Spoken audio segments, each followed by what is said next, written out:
the solution should be that the U.S. should pay about $3 million a year for contraceptives, for the world's contraceptives. My question is... Charlie Kirk's mic drop moment on a college lib, typical stuff. I'm your host, Josiah David Moody with Resist the Mainstream. Please make sure you guys like this video, subscribe, and maybe even leave a comment down below. Now, let's get into this video. So I'm in a crisis communication class at my college, and we were asked to come up with solutions for like the population control and whether, you know, we want to feed more people or whatever. Well, one of my peers said that the solution should be that the U.S. should pay about $3 million a year for contraceptives, for the world's contraceptives.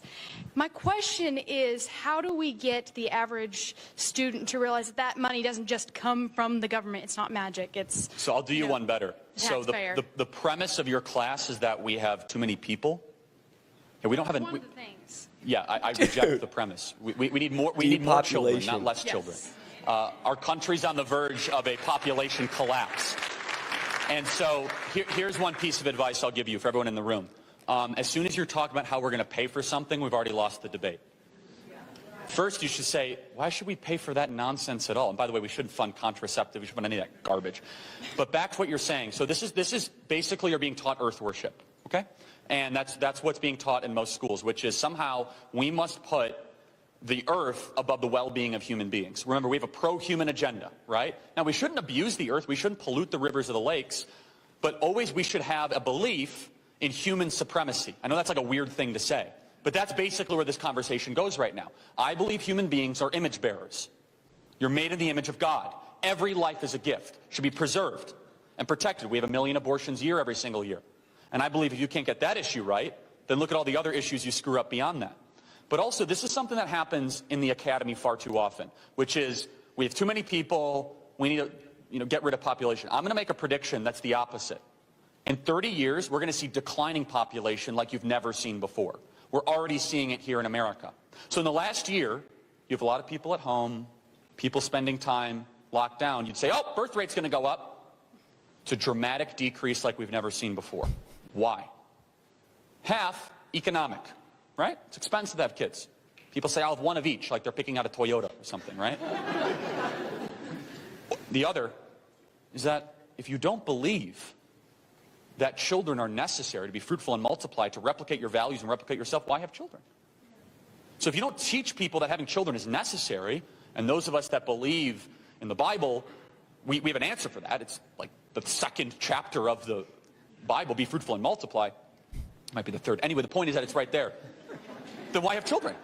If you actually believe that climate change is an existential threat, which is complete gibberish, nonsense, and balderdash, and all of you guys should be unafraid to push back against all that garbage, because it's designed for one thing, power and control. And let me just tell you something that is a general rule. If your biggest worry in life is existential, you live a great life. If your biggest worry is the sky falling and not sanitation, nutrition, getting murdered on the way home or being beaten, you live a very nice life. You do. This climate change nonsense can only happen in a rich, generally peaceful society. This doesn't. You think that the people in the slums of India who have to worry, the 300 million that don't have access every single day to functioning toilets, you think that they're worried about the sky falling? Or maybe that they want a coal-fired power plant to be able to have a hospital or a school. And so I guess the final point I'll make on this, which is so important, is reject the premise. The premise of that whole thing is that more people, population increasing, much reduced people. I don't agree with that at all whatsoever. I think that we have a commandment to be fruitful and multiply.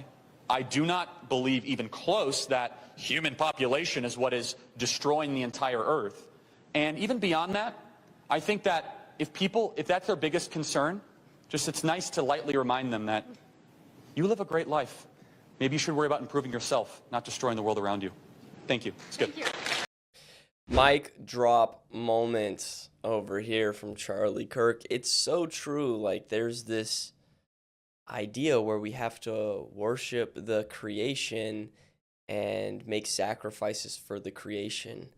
and the creation being earth that was created by God. And they worship the creation and not the creator.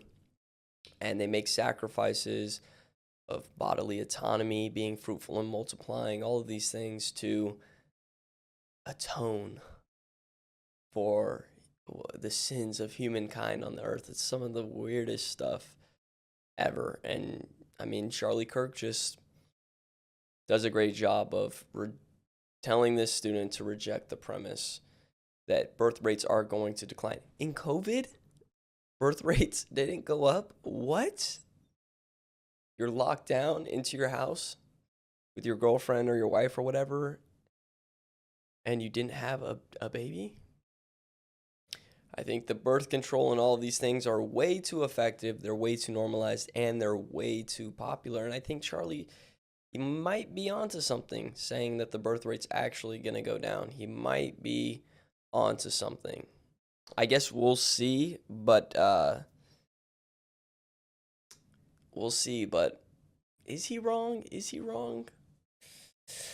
I hope he is. I hope there's a change. I hope that we have tons of little babies running around here soon. That would be amazing. I mean, like, amazing for humanity and mankind, not like in a weird way. I'm your host, Josiah David Moody. I'll see you in the next one. Goodbye.